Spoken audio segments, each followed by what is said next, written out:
The hashtag is lockerroom981. Of course, you know we're streaming live on YouTube. Okay, so we're going to some basketball this morning, and we hear that LeBron James says he's turning his focus from China to a championship. LeBron James said yesterday he had not seen reports of protesters in Hong Kong trampling on his jerseys and even watching one burn following his comments about Houston Rockets general manager Daryl Morey's tweets that sparked turmoil and tension between China and the NBA. Now, this is what he said. No, I had a sense of what I felt from me or how they felt from me, James said after Los Angeles Lakers practice. And like I said yesterday, when I speak upon things, I speak from a very logical standpoint on things that hit home for me. Yesterday, obviously, I gave thoughts on what I felt and how I saw things that transpired from that week that we were in China. Saying this would be the last time he addressed the turmoil between China and the NBA that resulted from Maury's October 4 tweet. James said he hopes tension between the parties will subside over time. Okay, so when this whole stuff started, I didn't even want to wade into this water. I didn't even want to talk about it. But apparently it's not going anywhere. It keeps escalating. So let me start the story from the beginning. So remember the Hong Kong protests, pro-democracy protests that they've been having for months now. It's not an event of today. And so they've been having that protest. And then the GM of Houston Rockets now comes out to tweet and says, I stand with Hong Kong. Now, it was one line, one tweet. But when you say you stand with Hong Kong, it means you stand against China. Now you have to understand the trade between the Chinese and the NBA. There is so much. And the Chinese market is not like Nigerian market. You know, Nigerian market, we have people. The Chinese market, they have people and money. That's the difference. And so China got into this war with the NBA. They said they're not going to show their preseason games. We don't know about the season yet, because sometimes when you sign those contracts, it may be a bit tricky to not air what you signed. So I don't know how the main regular season will be, but they said they're not going to show their preseason games. They're not going to buy any of their. Oh dear! You have to understand how much money we're talking of. Hundreds of millions, sorry, we're talking of billions of dollars for the NBA in China. Some players go there separately on their own, like people like LeBron James have business there. Dwayne Wade has been going there for the past 5 or 6 years before he retired. So there are individuals that go there to do stuff, to do tours, and they sell out. They make stupid money. Then there's the NBA as a brand that goes there and makes a lot of money. Then there are teams that go there to make it, like the NBA and China. It's typical China-US trade war. Just a lot of money. Exactly, the Chinese did not find it funny at all. So then the NBA, now when this happens, Adam Silver, who is the NBA commissioner, has to go and apologize to China. Then the US citizens are now shouting, why are you apologizing to China? I thought you said we fight for freedom. Why are you apologizing to China? It's a whole big deal, because it's a question. There's a thin line between what's right and what's wise. And that's what they're right. Yes, and so that's the line they're trying to thread. And so LeBron was now in China. Again, like I said, he has his own thing in China, and everybody's expecting him to do something. And I was hoping he would not say a single word, because there is no right way to stand. And then he goes out and says that the Houston Rockets manager tweeted without really understanding the situation. Now that placed China, but that angered fans in the US and in Hong Kong, and that is where they were burning his jerseys. Wow. And they were doing stuff to his jerseys, and he was like, you know what, I'm not even going to talk about this anymore.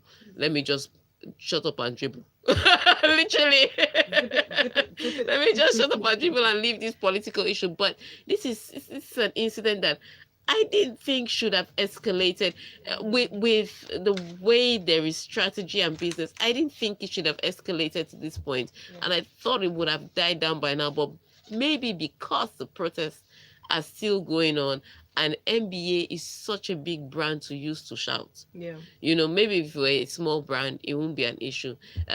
Maybe that's why this is escalating to this point, but it's such a big deal, and I don't know how they're going to sort out this mess.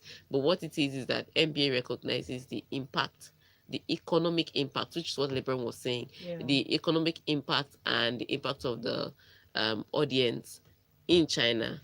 And maybe that's why they apologize, but they also have to recognize that Hong Kong people are fighting for freedom, and you can't say you stand for freedom and then you're talking. Yeah. It's just dicey. Right. Very interesting. Now, the Honorable Minister of Youth and Sports Development, bringing it back home, Mr. Sunday Dari, has reiterated the commitment of the administration of President Muhammadu Buhari's led government to upgrade our all stadia and sports facilities across the country, including the National Stadium, which he said will be rebranded to Wembley Standard. Okay. According to him, and I quote, "We're determined to upgrade the National Stadium to Wembley. We can't have a Wembley here if we are committed together with all the stakeholders to make sure that we bring the standard to the state of Wembley. What we see today is the first step towards maintaining a national monument, which is the National Stadium." Exactly 2 weeks ago, he continues, "I was here at this stadium and I made a promise that we'll come back here with the governor of Lagos State to evaluate and look at the National Stadium with the aim of partnering together and making it a befitting world-class standard." Okay, Sounds so really nice. everything sounds nice on paper. Okay, and I'm going to try as much as possible. Again, the NBA China stand Yeah. to tread that line of what is right and Right. what is And what is wise. But here we are talking about building a Wembley in Lagos. What the sports minister needs to understand is that the infrastructure is not going to survive without a structure, and which is why he has to build the structure first before the infrastructure. Because if regardless of, they do this, like I said, every minister that's come, they do this all the time. You just bring a new minister, go to National Stadium, I'll revive this place. It happens.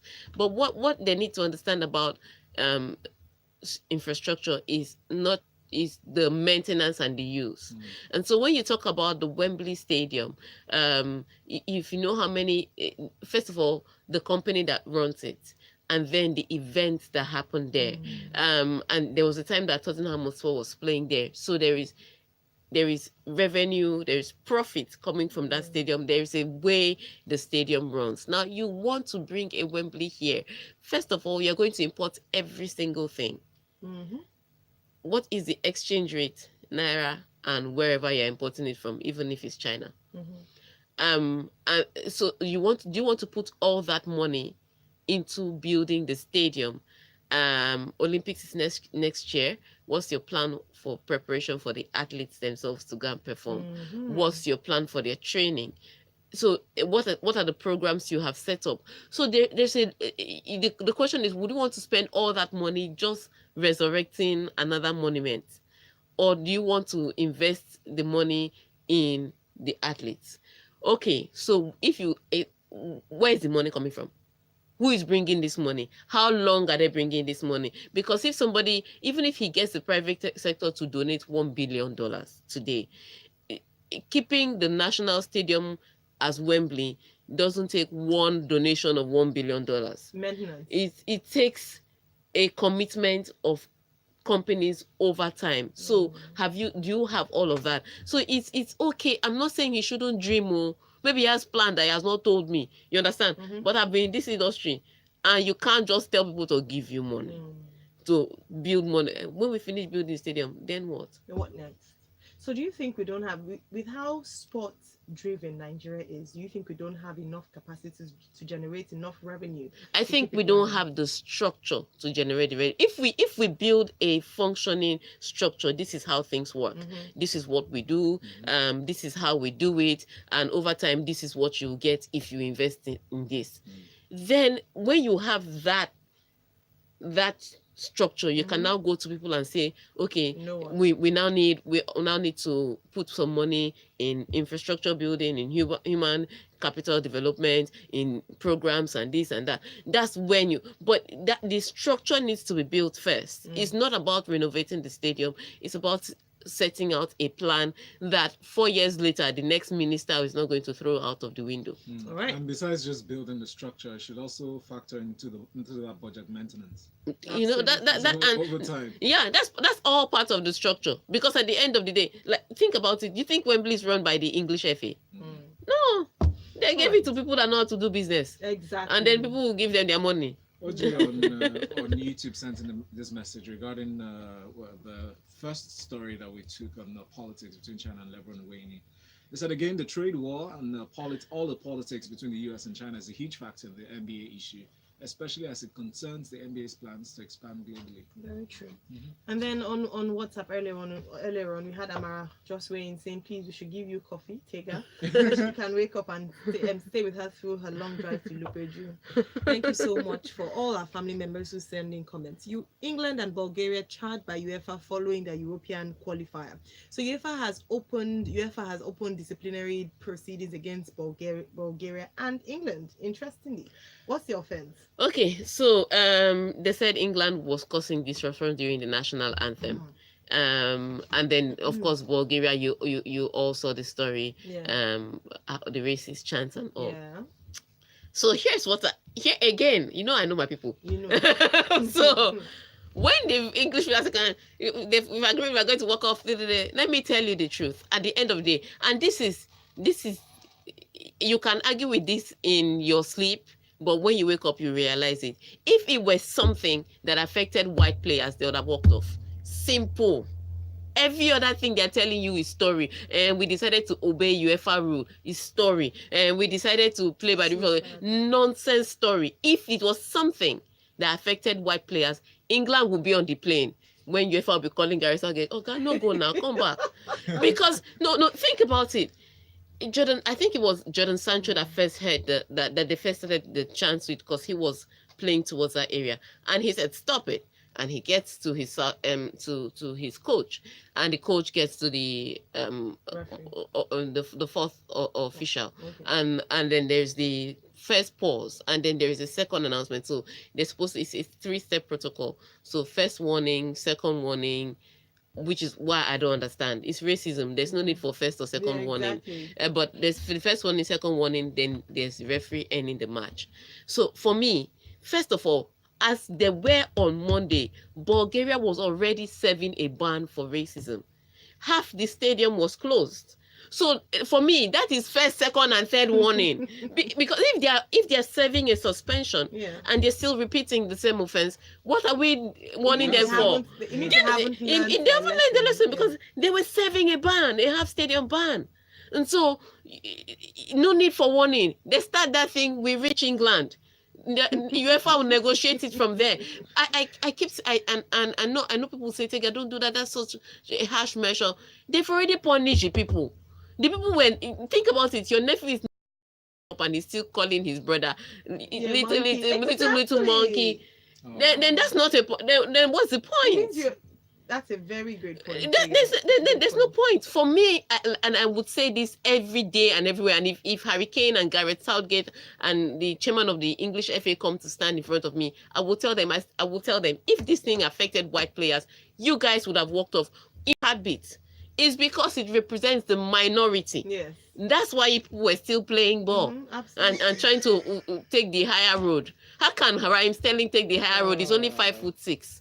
He's not even physically big enough to take the higher road. Please. I don't want this nonsense. Once we digest that, you want to know what's going to go on beyond this, make sure you're on YouTube to hear the behind the scenes action. It was really horrible. I'm telling you, you just really be here horrible. Talking rubbish higher road. To even now say that they are going to find England as well for disrupting. For disrupting the national anthem, but the other one, and then then I forgot to mention that the Bulgaria president retired because of the racism thing now. Really? So the country forced him to resign. Why is it? But it is not a footballing problem. So forcing the FA chairman to resign is doing nothing. Even in England, they have racism issues. Yeah. I mean, think about the way that Rashford will miss a penalty and the people will be making racist comments about him in England. So it's not a question of firing the the But president. would this ever, you know when last how long they've been doing kick racism out? No, You know how long they've been kicking racism because out? they are not kicking it Yeah, out. they are not They kicking are romancing it out. Like, so exactly, they are casual, they're talking sweet, talking it, and Would have gone, sis. because like someone was saying that if they took out 3 points from a club for any racist chant, it's the fans themselves that will slap any person that is making racist As soon as the person talks like this, they I'm tackled telling him to you. the ground. So they know what to do if they want to stop this thing. They know what to do. They are already serving a ban, and they are already And still then- doing, and then you are still giving them warning. That you know when you tell a child, go and do that, it's like, I'm saying, for telling his brother that his brother is stupid, like, yeah, Stupid. stupid. And And it's- even mad. Even add to it. That one is not sorry at all now. Everybody, not sorry at absolute all. rubbish. Absolute rubbish. How long do we have? We have 1 minute and 33 seconds. Okay, so when we come back, we'll come back at 8:34. So we have 12 minutes. Okay. Does your school have incredible children with outstanding talents? Then enter them for the Bond Factor, Cadbury Bonvita School Talent Competition. It's so sad.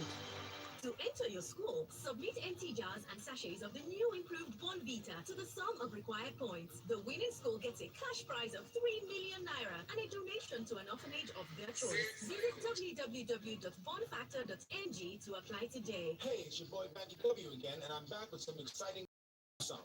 Buy the Galaxy Note 10 or Note 10 Plus, S10e, S10, and S10 Plus from any participating store nationwide and get a free screen repair voucher and Galaxy Fits, all worth 100,000 naira. Promo runs from 1st of October until 20th of October I love this 2019. video. Visit www.samsung.com for more details. Also, for every Galaxy A18, Was she in the studio today? free screen No, repair yesterday. voucher and Galaxy Fit. Terms and conditions apply. Sunshine makes everything better. That's why Lipton iced tea leaves soak up hours and hours of glorious sunshine. And together with juicy fruit flavors, they go into Lipton iced tea to give you a delicious, refreshing taste. So you can chop better life. You called? Sunshine in a I'm on bottle. air. I said Introducing send the new code. Lipton Okay. iced tea, available in peach and lemon flavors. Send it via WhatsApp. Deliciously refreshing. We're back. We're back, and it's not a long one. To the FAFR, and every time I turn on my radio, I'm tuning to the one. Yeah, that's good. Yes, we're tuned in to the one, the only Smooth 98.1, and it's the one, the only Locker Room 981. I'm Ayo Mairesi I am Valentine Ohu. with Tega Supreme. Yes. David here is in the news. He limped off with an abductor injury in Spain's Euro 2020 qualifier against Sweden in Stockholm on Tuesday. That's yesterday. He had been superb in Tuesday's match until Marcus Berg nodded home the opener from close range in the 51st minute. Shortly after, the 28-year-old keeper sat down on the pitch before being replaced by Kepa. The game finished 1-1 after substitute Rodrigo cancelled out Berg's strike with a stoppage time goal, allowing La Roja to punch their ticket for Euro 2020. Yes, great news for Spain. But again, my questions will still surround the coach, and I do understand that he wasn't the first choice. He came in as replacement after, oh my goodness, I just thought of him now. After the first coach had to resign because his daughter was ill. That his daughter later passed on. Yeah. It's, why can't I remember my cute coach's name? Luis Enrique. Thank you. Is that his name? I know that. Yeah. So The food just just yeah, it just came to because I was looking at him. You know how you prepare for a story and then you come in And and you're forget seeing his somebody's face. name. I have seen his face. Yeah. So I know that Alberto Moreno was an emergency fix. You know. But I fail to understand how you come in, start playing very well, and then in the last two games you kind of nosedive when everybody assumed that, or when you had played to the level where you should have qualified. It looked like you were going to easily qualify. I know Sweden is a tough cookie and you were playing at Sweden, but it didn't have to be that hard for the Swedish team. And again, it doesn't come down to the talent, if you ask me. In Spain, Spain has a plethora of talent everywhere on the pitch. The question again is structure and chemistry. Knowing who to pick and who to drop. You can't pick every informed player cannot play together. So you have to know the right mix. Choose the team. So Moreno for me is struggling. But great. The good news at the end of the day is that they still have time between now and Euro 2020 to kind of fix that problem, either by swapping the coach or by him getting his act together. But what it is that from United is bad news, because they don't have any quick fix. They play Liverpool this weekend. David De Gea is injured. there's no except maybe he limped off and he's miraculously feeling better today. But it's a tough one because according to reports, he did try to play through pain. So he'd been injured a little earlier on. He did try to play through the pain, then eventually he was like, no, we can't do this. So it doesn't seem like something that he could walk off or he could train off. It does seem like something that will take him out of the Liverpool game. That's why it's bad news for Manchester United. As if their problems are not bad enough. David De Gea is not injured. But again, when teams come back from international break, they don't blend immediately. And I think that's the only respite they will have, that it may not, at the end of the day, the pressure may not be as bad as it would have been if they had met before the break, when there was still a little momentum in Liverpool. But it's still a big problem for them, because the team is already struggling, and then you're losing a key player in a key position and in a defense that you've struggled. It's just going to make it very hard. So this loss is Manchester United's loss more so than Spain's loss. Spain, like I said, every area they have plethora of goalkeepers. They removed. Think about it. A country can take out David De Gea and bring in Kepa Arrizabalaga. So you can they have imagine? Unlike us in Nigeria, where I did mention it here that knee injury will take Francis Uzoho out for 6 months. What? Wow. Oh yes. So Nigeria is a bit different. So Francis Uzoho now is out for 6 months because of that. I knew it was a bad fall. It was an ugly twist. But it's taking him out for 6 months. And Nigeria is going to go back into praying and fasting for who will be their goalkeeper, because we don't have a goalkeeper that we are confident in and saying, okay, this guy can stand in and take the position. But Spain doesn't have that problem per se. They have goalkeepers left, right, and center, and maybe that's why your league should function. You know, think about the La Liga. You look up, look down, you will see goalkeeper somewhere. So I have to just read this Audrey's comment. Says, I'm telling this morning I should have eaten more beans growing up. How can Tega from Abraka Delta State be jabbing me this morning? Wow. Take it home. We do have to take a break. Keep those messages coming into WhatsApp 0809 440 981.